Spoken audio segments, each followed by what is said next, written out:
ओम नमः शिवाय. परमपूज्य गुरुदेवता श्री कलावती माता लिखित श्री कृष्ण प्रताप. मागील भाग पुढे चालू. रोज रात्री सुदाम अंथरुणावर पडला की कृष्ण काही वेळ त्याच्या पायावरून हात फिरत असे. त्यावेळी उभयता गुरुगृहीच्या गोष्टी बोलत असत. त्या समयी उभयंताचे हृदय प्रेमाने भरून जाऊन कंठ दाटून येई. तसेच डोळ्यांतून प्रेमाश्रूंच्या धारा वाहू लागत असत. सुदाम द्वारकेला आला तेव्हा दारिद्र्याने पीडित झाल्यामुळे थोडीशी चालल्याबरोबर त्यास धाप लागत असे. पण आता मात्र कृष्णाच्या सानिध्यात रोज पक्वानांचे जेवण व नेसावयास उंची उंची वस्त्रे, तसेच दुर्लभात दुर्लभ जे कृष्ण प्रेम ते अहोरात्र मिळत गेल्यामुळे सुदाम थोड्याच दिवसात कायेने व मनाने पुष्ट झाला. एका महिन्यानंतर सुदाम्याच्या मनात आपली बायको वाट पाहत असेल, मुले उपाशी तळमळत असतील असे विचार येऊ लागले. पुढे कृष्णाडनेवरून तो घरी जाण्यास निघाला. तेव्हा कृष्णाने येतेवेळी नेसलेला आणि पांघरलेला असे 2 पंचे आत्तापर्यंत जे व्यवस्थित ठेवण्यात आलेले ते बाहेर काढले आणि सुदाम्याला उद्देशून कृष्ण म्हणाला, सुदाम दादा, हे पंचे घ्या. वाटेवर चोरांची भीती आहे, म्हणून तुम्ही पितांबर, किरीट, कंठातील मौतिक हारादी अलंकार काढून ठेवून साधा पोशाख करून जा. कृष्ण जे जे करतो त्यात आपले हितच आहे अशी त्याची पूर्ण खात्री झालेली असल्याने त्याने लगेच त्यातील एक पंचा नेसून दुसरा खांद्यावर टाकला. सुदाम्याला पोहोचविण्यास श्रीकृष्ण आपल्या परिवारासह सीमेपर्यंत गेला. परत वाढत आल्यावर कृष्णाने विश्वकर्म्यास बोलावून आत्ताच्या आत्ता द्वारकेप्रमाणेच हुबेहूब सुदामपुरी कर असे सांगितले. परमात्मा आपल्याकडून आधी थोडे का होईना घेतो आणि मग आपल्याला विपुल देतो. आधी भक्तीचा बिंदू दे आणि मग मुक्तीचा सिंधू घे असे म्हणणाऱ्या परमोदार परमेश्वराची गुप्त करणी कोण जाणू शकेल. कृष्ण कृपे करून सारे सुदामपुरीस बदलून गेल्यामुळे सुदाम गावी जाऊन पोहोचला तरी त्याला आपले गाव ओळखता आले नाही. आपण वाट चुकून परत द्वारकेलाच आलो की काय असे त्याला वाटले. त्यामुळे त्याने वाटेवरील एका माणसाला विचारले, हे कोणते गाव आहे? त्याने ही सुदामपुरी आहे असे सांगितले. त्यावर तो आपली झोपडी शोधीत चालला, परंतु आता ती त्याला कशी दिसणार? तरी बिचारा सुदाम्याला वाटले की आपल्या मागे लोकांनी आपली झोपडी मोडून टाकली असावी, मुले बाळे अन्ना वाचून मेली असावीत.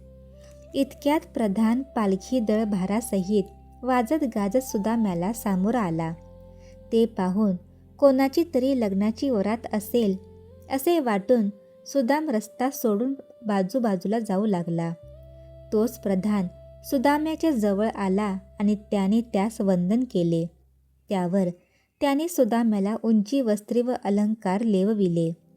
इतक्यात तो दिव्य देह पावला. त्यावर सुदामा पालखीत बसला. मागे दळभारासह वाजत गाजत पालखीतून मिरवत सुदाम घरी येऊन पोहोचला. तोच पूर्वीच्या झोपडीच्या जागी भव्य व रत्नजडित राजवाडा, बायका मुलांचे राजकीय पोशाख, सर्वांचे प्रफुल्लित चेहरे, तसेच द्वारकेतील वैभवाप्रमाणेच सर्व काही तेथील वैभव हे सर्व त्याच्या दृष्टीस पडले. तेव्हा मित्राच्या या गुप्त देणगीचे त्याला कौतुक वाटले. बालपणात ज्याच्याशी आपण खेळलो झगडलो तो माझा सखा कृष्ण द्वारकेचा राजा झाला तरी माझ्या गरिबावरचे त्याचे प्रेम तीळभरही कमी झाले नाही अशा विचाराने त्याचा कंठ दाटून आला. डोळ्यांवाटे अश्रुधारा वाहू लागल्या. मुखावाटे एकही शब्द फुटेना. थोडा वेळ तो स्तब्ध झाला.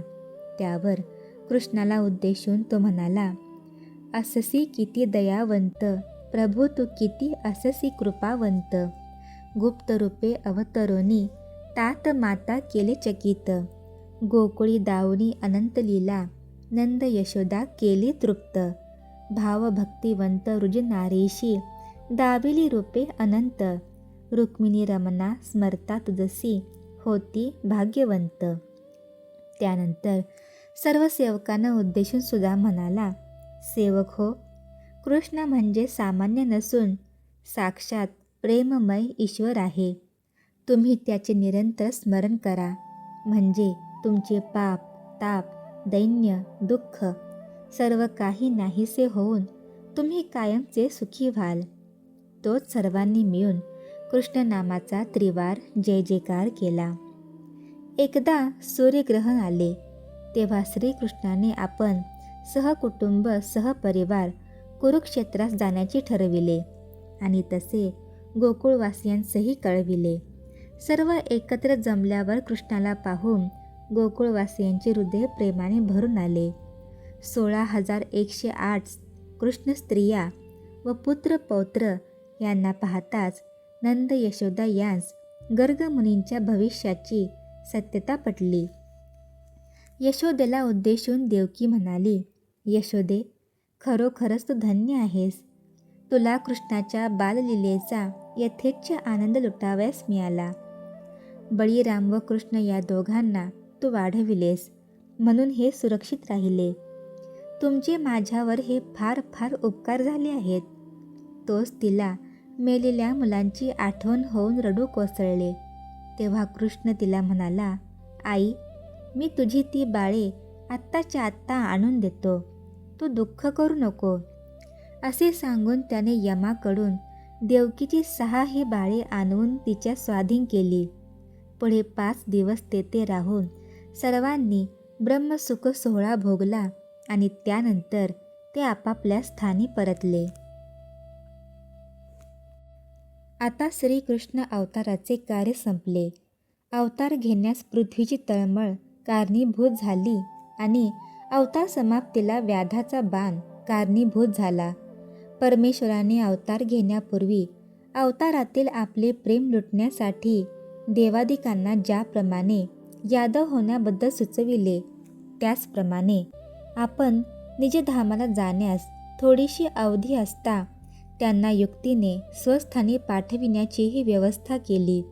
ती अशी की द्वारकेत श्रीकृष्णाच्या सहवासातील आनंद घेण्यासाठी विश्वामित्र, कण्व, दुर्वास, भृगु, अंगिरा, कश्यप, वामदेव, अत्री, नारद, वशिष्ठादी मुनिगण हे आपापल्या शिष्यांसह येऊन राहिले होते. यावेळी कृष्णाने त्या सर्वांना यापुढे तुम्ही पिंडारक क्षेत्री जाऊन राहावे असे सांगितले. त्याप्रमाणे सर्व मुनिगण तेथून पिंडारक क्षेत्री जाऊन कृष्णलीला वर्णन करण्यात काळ घालवू लागले. जेथे साधुसंत राहतात तेथील प्रेममय वातावरणामुळे त्या ठिकाणी आधी व्याधी, रोगद्वेषादी दुरिते तेथे शिरकाव करू शकत नाहीत. द्वारकेतून संत मेळा बाहेर निघाला तोच यादवांमध्ये राग, द्वेष, मत्सर आदी दुर्गुणांनी प्रवेश केला. त्यामुळे परस्परांमध्ये वैर उत्पन्न होऊन भांडणे होऊ लागली आणि योग्यायोग्य समजेनासे होऊन शेवटी त्यांच्याकडून नाही ते प्रमाद होऊ लागले. एके दिवशी सर्व यादव कुमार चेंडू, विटीदांडू इत्यादी खेळ खेळू लागले असता सांब नावाच्या मुलाने, म्हणजेच कृष्णाच्या नातवाने, स्त्री वेश धारण करून पोटाला चिंध्या बांधल्या आणि गरोदर असल्याची बतावणी करून तो यादव बंधूंसह पिंडारक क्षेत्री गेला. तेथे गेल्यावर ऋषींच्या समुदायाचा उपहास करण्याच्या उद्देशाने ते सर्वजण त्यांच्या भोवती प्रदक्षिणा घालू लागले. त्यावर हात जोडून सन्मुख उभे राहिले. त्यातील एक म्हणाला, महाराज, आम्ही तुमच्या चरणाचे दास आहोत. आपल्या दर्शनाने पवित्र होण्याकरता येथवर आलो असून आपल्या आशीर्वादाची अपेक्षा करीत आहोत. दुसरा म्हणाला, आपण येथे एकापेक्षा एक सामर्थ्यवान जमलात, तेव्हा तुम्ही आमच्या प्रश्नाचे उत्तर देऊन आमचे समाधान केले पाहिजे. तिसरा म्हणाला, आमच्या या भगिनीच्या पोटी मुलगी होईल की मुलगा ते सांगा. मुलगा व्हावा म्हणून आम्ही आत्तापर्यंत अनेक नवस करीत आलो, तेव्हा आमची इच्छा पूर्ण होईल की नाही?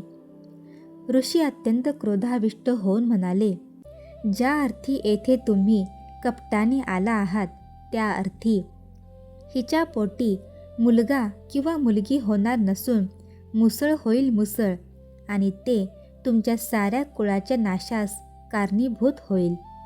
तरी यादव उपहासाने, अहो महाराज, ही स्त्री नव्हे, हा आहे माझा भाऊ, ह्याचे नाव आहे सांब, आम्ही तुमची थट्टा केली होती, असे म्हणून टाळी पेटून हसू लागले.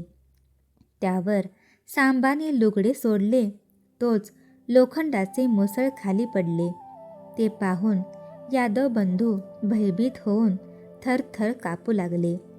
केलेल्या कृत्याबद्दल त्या सर्वांना अत्यंत वाईट वाटले.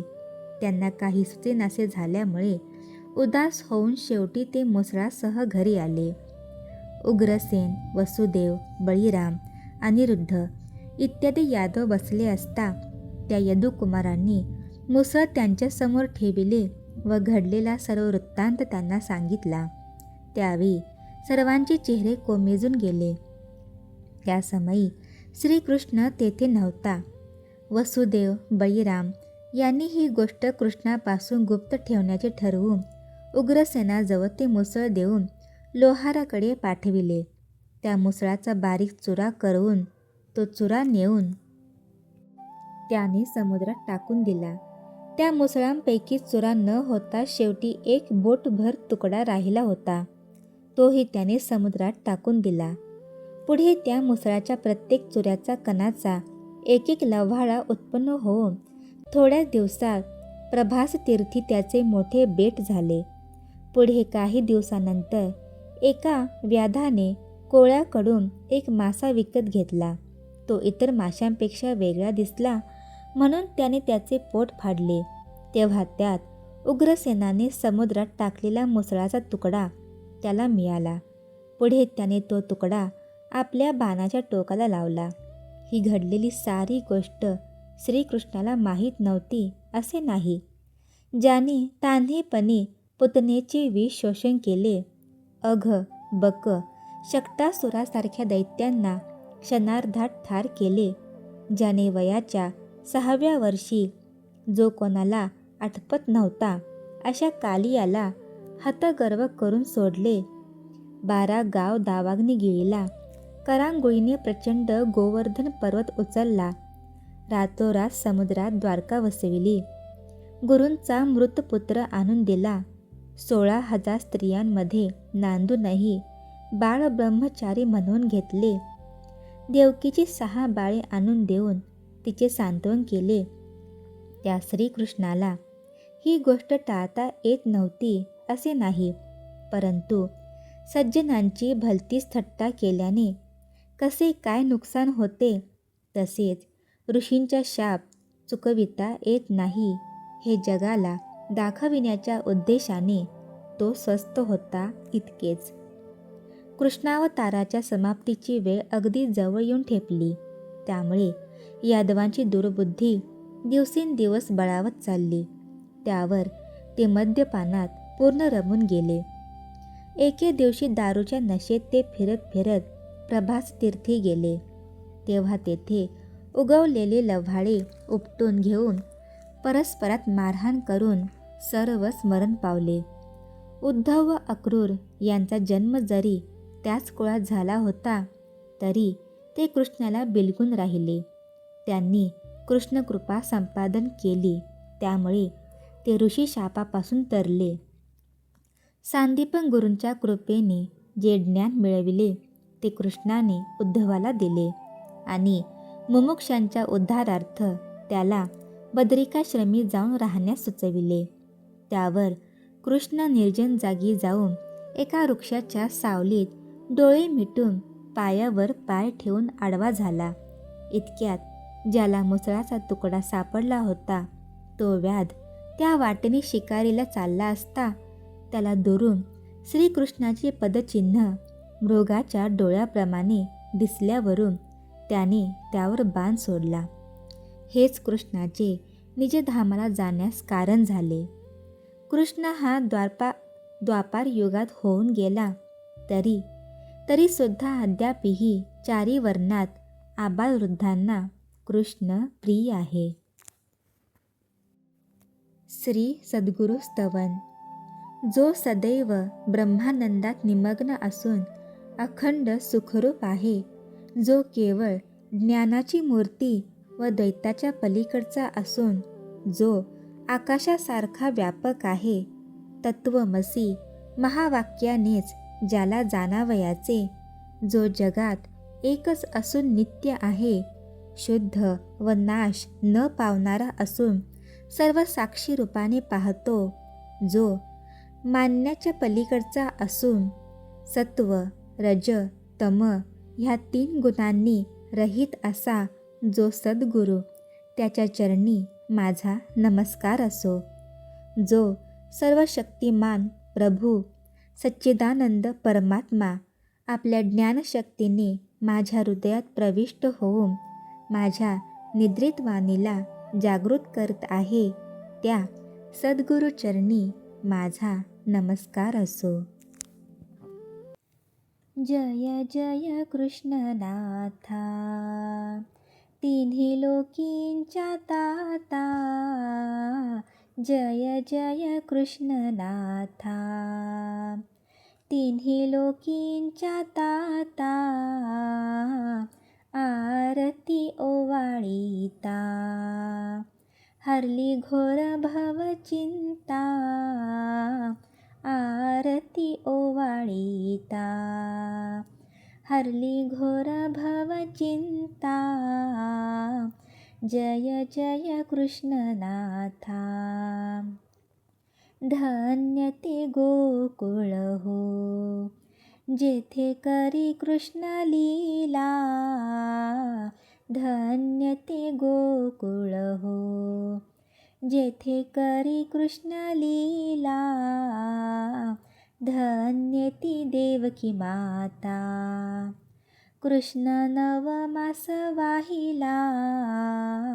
धन्य ती देवकी माता, कृष्ण नवमास वाहिला.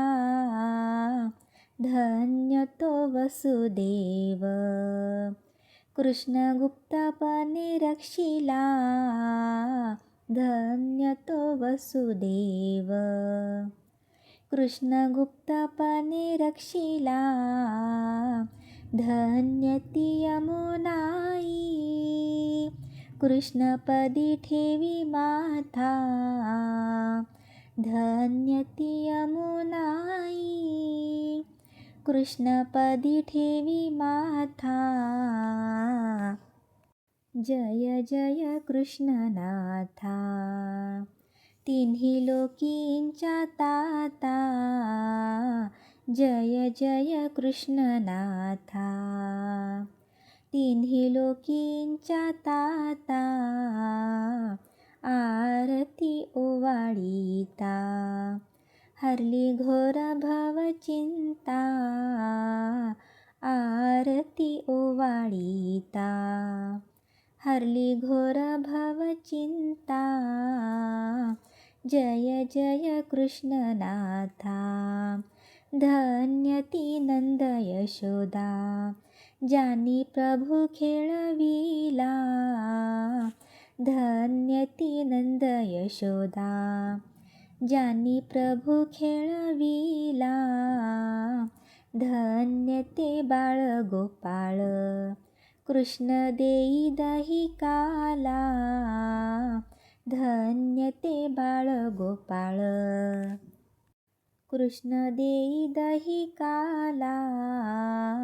धन्य ते गोप गोपी, भोगिती सुख सोहळा. धन्य ते गोप गोपी, भोगिती सुख सोहळा. धन्य त्या राधा रुक्मिणी, कृष्ण प्रेम सरिता. धन्य त्या राधा रुक्मिणी कृष्ण प्रेम सरिता। जय जय कृष्णनाथा तिन्ही लोकींच्या ताता। जय जय कृष्णनाथा तिन्ही लोकींच्या ताता। आरती ओवाळीता हरली घोर भवचिंता। आरती ओवाळीता हरली घोर भवचिंता। जय जय कृष्णनाथा। श्री सद्गुरुनाथ महाराज की जय।